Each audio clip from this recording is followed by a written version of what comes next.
Samsung, proud sponsor of TechBusters.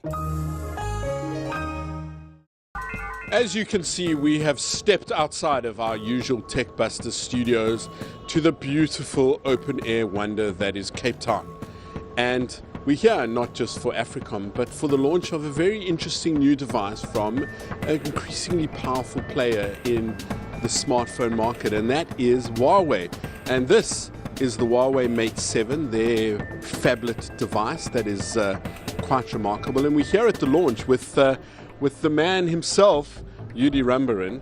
And is it true that this device is so easy to use, even Aki and Anastasio can use it? Absolutely, Toby, and always a pleasure to be talking to you. I'm a little bit awkward about admitting that, though. Okay, well, I mean, it's a pretty sophisticated Android device. I mean, it has the standout feature at the back, which is the fingerprint reader, which you can also use as the clicker for the shutter. But I mean, what's significant for me, and I've admitted this privately to you, and I'll admit this to the world at large, I am a phablet user. It turns out that like a 5.5, 6-inch screen is exactly what the size of a screen should be for a power user like, suppose, myself and you. Absolutely, and so am I.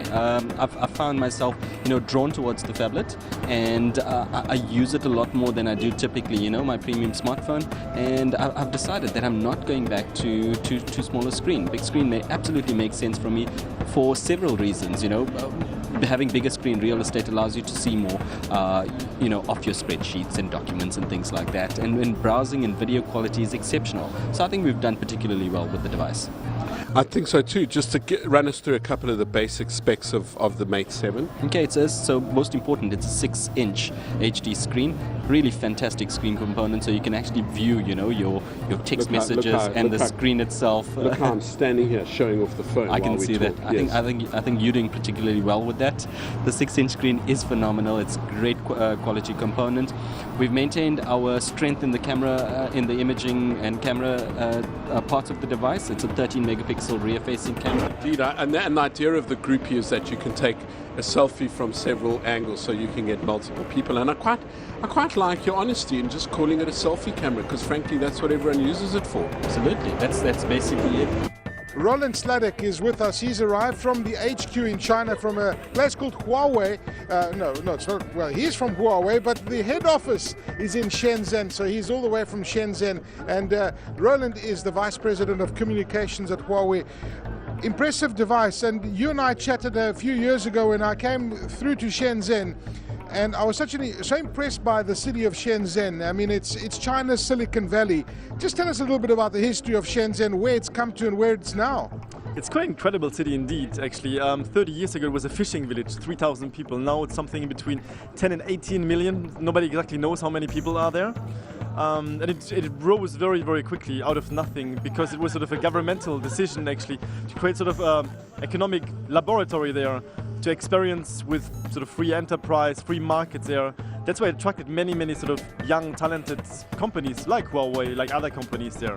And it's now China's Silicon Valley. I mean, this is where all the technology is born. This is where China's technology boom is happening right now. Yeah, it's China Silicon Valley. It's some of the biggest and greatest names of China's technology are based in Shenzhen. It attracted a lot of talents there, not just like technology companies, but also universities, think tanks. So the whole ecosystem actually, which sort of thriving there in Shenzhen. Well, of course, the global giant Huawei is there, and I was just so impressed by the company when I was there a few years ago. But you just seem to be growing and growing and growing and launching fantastic devices like the P7 and tonight the Mate 7. This is the first phablet into the African market. I think it's Huawei's first tablet, and you are spending an incredible amount of money on research and development. This is the market that you are taking very seriously, and you want a big pie, a big slice of this pie. Absolutely. I think one of the main challenges for Huawei today is actually for people to know the brand, actually, to build brand awareness. And I think Huawei is a great company, great innovation, a lot of R&D spending. But I think the the difficulty for Huawei today is actually to build a brand image. And South Africa is a good example. When we started here 3 years ago, we had a brand awareness of 8%. Today we have a bit more than 50%. So we are walking, we are really getting there where people not only know how to pronounce the name, but also know how to sort of ask for the phone in their shops. Fantastic. Well, welcome. Nice to have you with us. And certainly an impressive company, Huawei, and they're expanding at a rapid pace. But think about this. The next time you make a call, the next time you make a call or use the data on your mobile device, it's likely that most of the connectivity that happens in the background is made possible by Huawei, who have built 75% of the current networks on the African continent. A company that's going places, and certainly by the looks of this device, certainly building very, very impressive device.